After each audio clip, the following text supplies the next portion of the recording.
Hi everybody, this is Rabbi Joshua Kulp. We are learning Masechet Kinnim with the Drisha Institute. And I wanted to introduce a little bit about what this Masechet is about. I'm going to share my screen in a moment. The word Kinnim means nests. The singular is ken. Ken sipor is a bird's nest. And the Masechet refers to bird sacrifices. Most of the Masechet deals with bird sacrifices that become confused one with the other. This is a topic that is of immense interest to the rabbis, perhaps a little bit because of the real possibility that bird sacrifices could become mixed up. After all, birds tend to look like each other and they fly around a lot. But I think more accurately, the rabbis simply love to talk about the status of things and the determining the status of something when it gets mixed up in something else is a topic of immense interest to them. And we see them talking about this all over the place. Some of it today has practical ramifications. For instance, in laws of kashrut, some milk gets mixed up with some meat, some treif gets mixed up with some kosher meat, that kind of stuff. But a lot of the stuff in the Talmud is highly theoretical, and I think that this Masechet, largely speaking, is a theoretical Masechet. All right, we are going to share a little bit of the video. I wanted to begin by talking about when do people bring bird sacrifices. Well, there are voluntary bird sacrifices. A person can bring a voluntary sacrifice either as an olah, a whole burnt offering, or some other offering. Usually they bring them as an olah, a whole burnt offering. But there are also many cases in which a person brings a mandatory sacrifice of a pair of birds. So I brought a couple of cases like that. Vayikra 15, on the eighth day, this is referring to a zav. On the eighth day, you shall take two turtle doves or two pigeons. The priest shall offer them, the one as a sin offering and the other as a burnt offering. So in the pairs, usually, I think actually always, one of them is a chatat and the other one is an olah. The zava, the female version of this, brings the same types of offerings. So a woman after childbirth, if she's not wealthy enough, she's also going to bring a pair of offerings. If she's not wealthy enough to bring a ram, a Nazarite brings on the eighth day of his purity ritual brings a pair of bird offerings. And there, as I said before, there are cases where a person can bring a voluntary offering that's covered in the first chapter of Vayikra. So there are rules that have to be followed for determining which bird is which. And there are differences. We're going to see this in the beginning of the Mishnah. There are differences between how an olah, a burnt offering, is offered and how a chatat, a sin offering, is offered, beyond just which meat can be eaten and how much of it is burned on the altar. There are different blood applications onto the altar, which means that an olah cannot be offered as a chatat, and a chatat cannot be offered as an olah. And that's important to remember. This Masechet is very mathematical. So I brought a few rules here that should help us understand what's going on. I actually once heard a lecture at the Limud conference from a mathematician, a young woman who was a mathematician, who gave a probability theory lecture based on Masechet Kinnim. It was actually very interesting. It's just that that was 20 years ago and I don't remember it all that well. I mean, I remember being there, but I don't remember the details, and I unfortunately don't remember her name. Okay, so when a person brings a pair of birds as a ken is that pair, a nest, that person, male or female, that could be either, can predetermine which one is an olah and which one is a chatat. That's going to be called a determined ken, or a ken mefureshet, or just a mefureshet.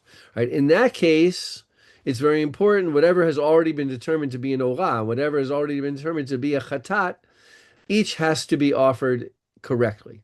Right, so that is both more easy. We know that there's going to be a lot of problems, but more difficult because the results could be more problematic. So if the person doesn't determine which, then the priest can decide. The Kohen can decide which he's going to offer as a chatat and which he's going to offer as an olah. That's called an open ken. Okay, there are some puns to be made. I always think about Ken and Barbie, but I'm not going to get into that. That's called a ken satum. Okay, um, if a person brings several kinim together. By the way, this may be going out around Pesach time or a little bit after. Kinim here is with a kuf. Kinim, when it means lice, is with a kaf. This is not about lice, the plague that may affect that affected the Jews in Egypt, or that it may affect members of your family. This is about nests, so keep that in mind. Kinim here is not lice. Kinim are two sets of birds. So the Kohen can mix them up and offer half as olot or half as chatot. It's not a problem because they were all undetermined. They all belong to me. I can offer, the priest can offer whichever ones, as long as it's like if he brings 4 birds and that set counts as 2 sets of 2 birds, he can offer 2 as chatot and 2 as olot. So if a person brings sets of individual pairs, that's a problem. Let's say I bring 1 pair and then another pair. In each pair, I need 1 chatat and 1 olah. So I can't take one from another pair and stick it into my first pair or vice versa, because that will be taking one that should have been either a chatat or an olah and could be turned into, let's say, both from the 2 from the original pair become chataot, or 2 from the second pair become olot. That would be a problem. Okay, you can get a sense that this is going to get mathematical. So stay tuned here. Okay. I'm going to start reading some of the mishnayot with you. The chatat, a bird chatat, the blood has to be performed below the line on the altar, and the an animal chatat is above. Okay, we're not really going to be talking about animal beasts, right? In this Masechah, we're going to be talking about birds. Importantly, olata of naaset lemara, veolata behema lemata. So the bird olah, the blood has to be performed above, and the beast olah, the blood is put below. But notice these are opposites between birds and beasts. So now we have a problem. The main problem is that the chatat, the bird chatat is done below, and the bird olah is done above. Im shina bezeh ubezeh pasul. If he changed, the priest changed, the Kohen put the blood in the wrong place, then it's pasul, right? It's disqualified, which means that you can't turn a chatat into an olah or an olah into a chatat. It is not going to bring the kapara that is necessary, and a person's going to have to offer another one, right? That's our main problem, if you will, this piece of the Mishnah. Okay? Seder kinim kachu, right? This is the way that kinim are offered. The seder here, again, I'm videoing this close to Leil HaSeder, same word here. The rabbis use it in several places. They interestingly never use it about Pesach. That is not found in the Talmud. So the Seder Kinim, the order of the ritual is as follows: HaChova echad chatat ve'echad holah. So when it's a mandatory set of birds, one has to be a chatat and one has to be an olah. B'nidarim u'nidavot, if there are cases of vows, if a person vows to bring a bird, then they're all olot. Okay, that's less of the problem. Now, we're going to get into the mixtures, right? Chapter 1, Mishnah 2. Chatat shenitarva be'orah ve'orah bechatat, afiru echad biribo, yamutu kulam. A base rule: if a bird that we know is a chatat gets mixed up with a bird that we know is an olah, then none of them can be offered. Bird offerings cannot be redeemed, and the only thing that can be done with them is that they be left to die, right? They can't be eaten. Nothing can be done with them. We don't even really want to set them free lest they get mixed up with other birds. And it turns out we're eating a bird that is not allowed to be eaten because you can't just eat such a sacrifice. So these birds really have to be allowed to die. Can't even kill them. They just have to sort of be starved to death. I know that that sounds cruel. What can I do? All right. Chatat shenitarva bechovah.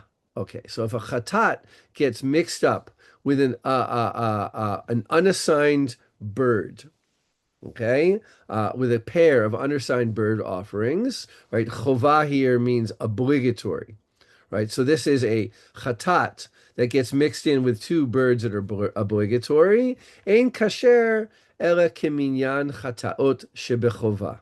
Right? The only thing that we can do is offer the number of chataot that are in the mandatory bird offerings. Okay? These are undetermined kinnim. So I have one chatat bird that flies into a pair of birds that hasn't been determined. He can offer one of them as a chatat, and they can offer the another one as an olah. But no, excuse me. He can offer one of them as a chatat, right? But he can't offer anything else of the three that are there. Okay, so I wrote this out over here to help us. Notice that I need some help too. If he has two of any of the two birds he takes, one could be a chatat, right? And the other a chatat of the ken, right? In other words, he's got two birds. It has two birds. If he picks up two of them, one of them is definitely a chatat. Okay? He's got three birds there, two of which, one of which was originally chatat, and two of which were indetermined. If he picks up any two of them, one of them has to be a chatat. Fine. He can offer that one as a chatat. Right? But he can't offer two as a chatat because maybe he's taking up both from the original pair, and one of those ones must have been an olah. And he can't offer any of the birds as the olah, right? Lest the bird that he tries to offer is the chatat. Okay? So the same would be true if he had two kinnim. If he had two sets, he could offer two chatats, because at least two of those birds have to be chataot. So one chatat flies into two sets, which are four. Okay, we now have five birds, three of which need to be chataot. So he can definitely take two of them, right? He can't take three chataot because it could be that one of the three that he's taking is really one of the original birds. It should have been an olah. Okay, let's say he picks up three birds, makes two of them a chatat and one of them an olah. Okay, the problem over here is maybe those three birds were two of them were from the original and one of them was the chatat from the other, right? And now he's made something into a olah that used to be a chatat, supposed to be a chatat, and that's not okay. But he can definitely make two chataot.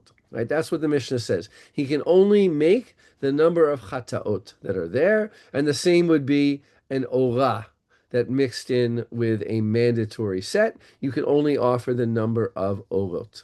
Okay, going on. I know this is getting hard already. Kol kavod if you're trying to work this out. Some of you may have mathematical minds, may be much better at this. So if you are, kol kavod to you. Bamed dvarim amorim bechovah ubenadava. Okay, so all of that was when obligatory offerings get mixed up with voluntary offerings. But what the Mishnah really is more interested in is when mandatory offerings get mixed up with other mandatory offerings. Okay, so let's say we have two people, and each of them has an equal number of sets of offerings. So I have two, which means four birds, and you have two, which means you also have four birds, and none of them have been determined yet. Okay, so I'm going to read this out to you. We'll talk it out. Right, the simplest example is two kinnim, four birds that all get mixed up. If I offer one as a chatat and one as an olah, they're guaranteed to be correct. Because one is one what we can't have, right? If one is from one ken and the other from the other ken, the other nest, then each of them offered half a ken. One of them offered a chatat and the other one offered an olah. If they're both from the same ken, the same original pair, no problem. They've been offered properly. But we couldn't offer two chataot or two olot unless the two birds we pick up belong to the same woman. Right here, usually women are offering these things, and therefore they're part of the same ken, and you can't have two chataot or two olot from the same original pair. And you couldn't offer three, right? Because maybe you're offering, right? You couldn't offer two chataot and one olah, because how do I know that we're not offering the wrong one from the other pair, right? The two chataot that I offer could both be from the original pair, in which case I'm not supposed to do that. I'm supposed to offer a chatat and an olah from the original pair. So I can't offer two chataot. I can't offer two olot. I can only offer the exact number of birds, one chatat and one olah per pair. Okay, per let's say half of the pairs, right? Half are kosher and half invalid. Let's just try that again. I'm mostly interested in us getting down the basic stuff. I've got four birds, undetermined. Okay, in each set, I can't have two olot or two chataot, right? So they get all mixed in together. I can take one and make it a chatat and one and make it an olah. If they come from the original, if they're both, the two that I took come from the original pair, no problem. If they come from different pairs, also no problem. Because each pair could have one as a chatat and one as an olah. But if I offer all of them, let's say I would offer two chataot and two olot, maybe the two that I offer as chataot were both from the same original pair, which is no good. Maybe if the two that I offer as olot are both from the original pair, and that's no good. Okay, so that doesn't work out, and therefore we can only offer half of them. Okay, achat lezo u'lishtayim lezo. So what if the number of pairs are not even? One woman has one pair and the other woman has two pair. U'shlosha lezo, ve'eser lezo, u'mei lezo. Right? Or it doesn't really matter. One pair into 100, hamu'at kasher. Doesn't matter how many are. Only the lesser number remains valid. So if I have one pair and you have 100 pairs, we're only going to be offering one pair, one chatat and one olah. Because let's imagine there's now 102 birds offered. If I offer one as a chatat and one as olah, no problem. If it was my pair, good. If it was your pair, you have at least one chatat and one olah, way more. Right? And if it's one of each, also no problem. But if I offer two chataot and two olot, maybe the two that I offer as chataot were both mine originally, and that can't be done because I have to have my original two. I need one to be a chatat and one to be an olah. Right? So therefore, two that gets mixed into 100, only two are going to be kosher. Two that mixed into four will be kosher. Four that are mixed into four, we haven't really covered that all well, four will be kosher. Okay, meaning one person has two pairs, another person has two pairs. If we offer two sets, each a chatat and each an olah, if they all belong to the original person, no problem. And if we mix and match, it's also not going to turn into any problem because in each pair we have two chataot and two olot. As long as I don't offer more than total two chataot and two olot, I'm never going to get into a problem. Okay, let's try a little bit more. Let's try going into chapter 2. Okay.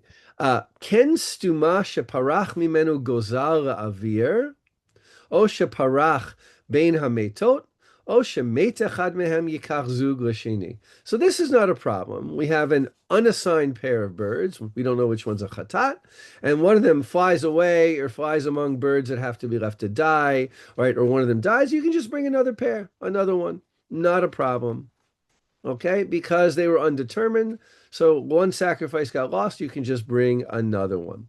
All right, here is where the problem begins. If one from the unassigned pair flies into another pair. Now, this is not the previous case where four birds got mixed in or eight birds, pairs got mixed in. Just one from the original pair flew into another.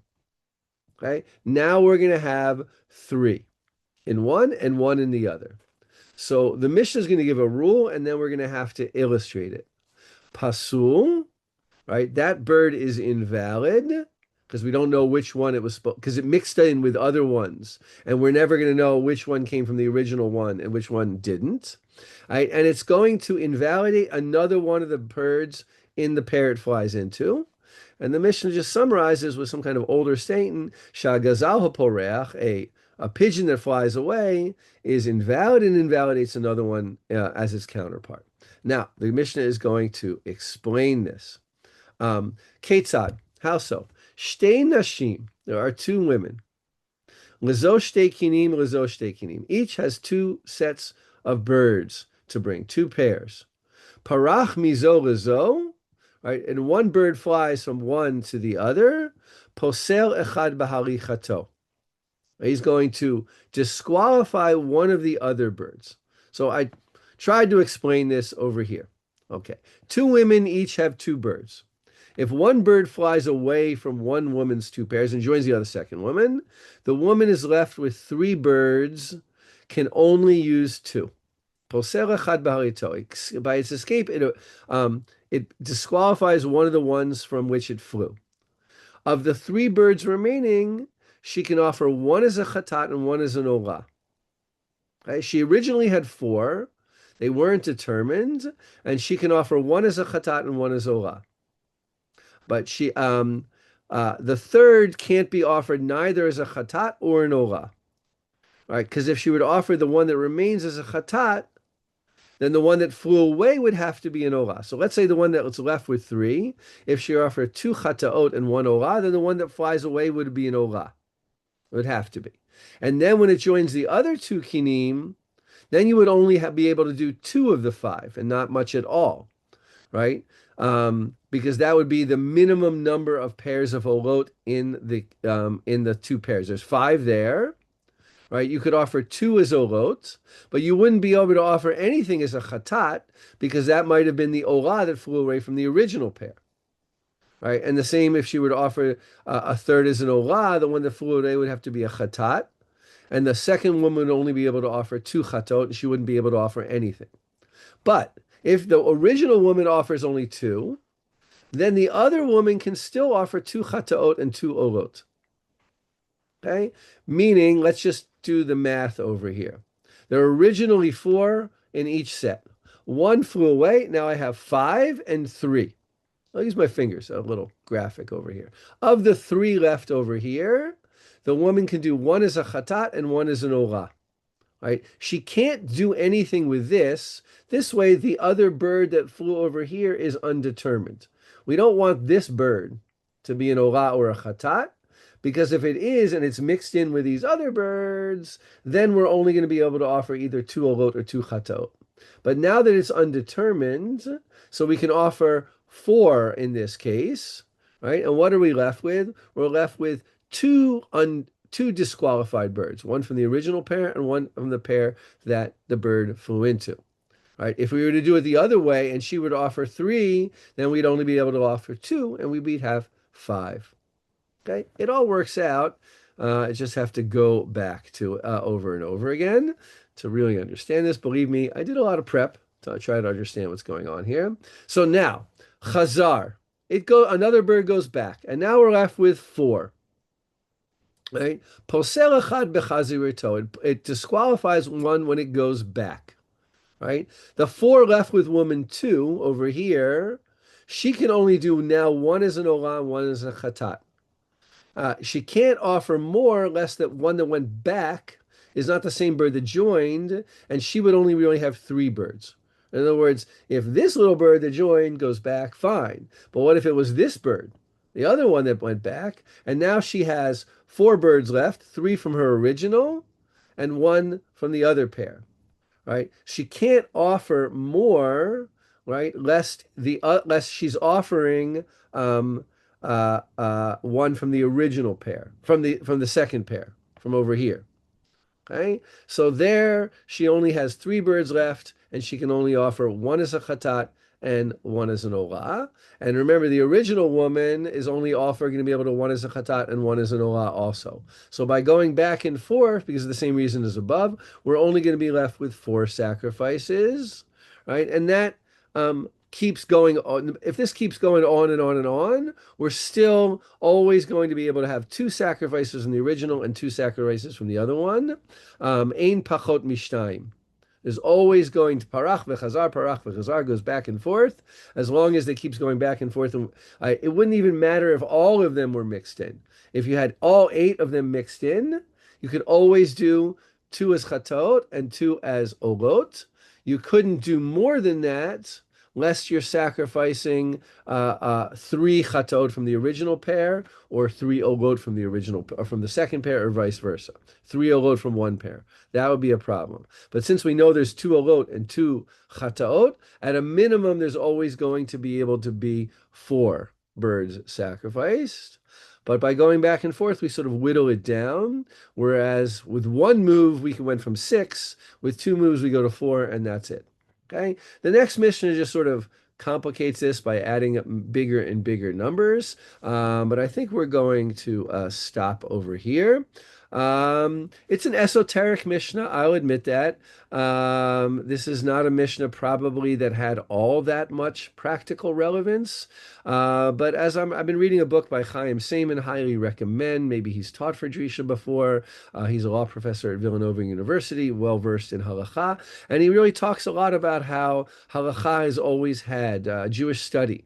Not just halacha, but Talmud has always had a side of practical and a side of theoretical. And Jews throughout the ages have not really made much of a distinction in learning. Jews have learned the theoretical as gladly as they have learned the practical. And that's what we had a little bit of here today. I think this is interesting from a mathematical perspective. And maybe when you go out and you look out in your skies and you see all the birds getting mixed up, you'll be reminded of Masechet Kinnim.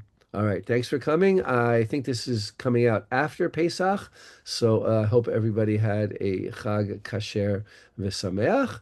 And I'll put a little pitch in for my own class. I teach a Daf Shvui class with Drisha once a week.